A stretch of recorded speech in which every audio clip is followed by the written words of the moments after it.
నమస్కారం అనే సంస్కారం. మనం ఏం చేస్తున్నామంటే నమస్కారం పెట్టట్లేదు. 90% మంది కూడా నమస్కారం లేదు. మరి ఏం చేస్తున్నారయ్యా బాబు అంటే ఏమో తెలియదు. మూతి మీద కొట్టుకుంటున్నారు, గుండె మీద బాదుకుంటున్నారు. ఏమైంది? మూతి మీద గుండె మీద ఎందుకు బాదుకుంటున్నారు?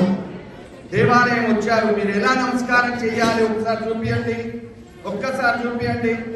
హృదయపూర్వకం అంటే హృదయం దగ్గర పెట్టుకొని నమస్కారం. కానీ మరి ఏం చేస్తున్నారు మీరంతా? నేను చెప్పింది కరెక్టా కాదా?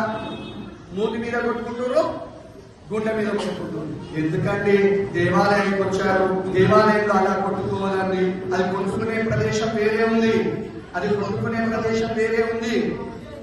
కనుక దేవాలయం వచ్చినప్పుడు తప్పకుండా మీరు చేయాల్సింది ఏంటంటే నమస్కారం అనే సంస్కారం. రెండోది ఏంటంటే చాలా మంది నన్ను ఆబ్జెక్షన్ చేస్తా ఉన్నారు, పంతులు గారు గుడికి వచ్చే వాళ్లకు నియమాలు చెప్తలేరు అని. ఎంతగా చెప్పాలండి? ఆడవాళ్ళు వెంట్రుకలు విరబోసుకొని రాకూడదు. ఎందుకంటే హారతి ఇస్తున్నానండి, హారతి ఇచ్చేటప్పుడు ఇలా అన్నప్పుడు వెంట్రుకలు కట్టుకున్నా చాలా ఇబ్బంది అవుతుంది.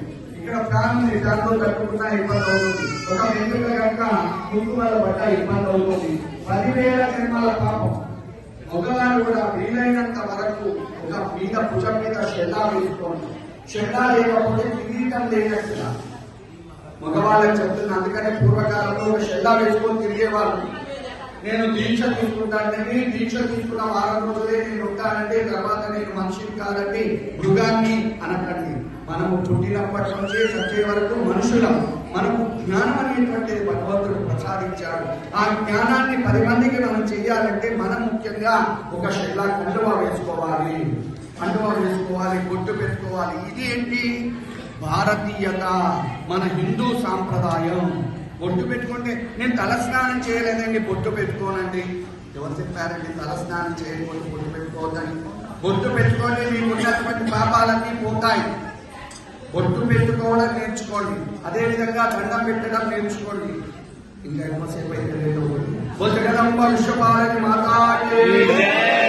ఈరోజు అమ్మవారు శాకాంబరి అవతారం కూరగాయలతో చేశారు. దీనికి పెద్ద కథ ఉంది. మీరంతా టైం ఇస్తే సాయంకాలం కథ చెప్తాను. ఇప్పుడు మాట్లాడిన శుభం విజయవద్దు.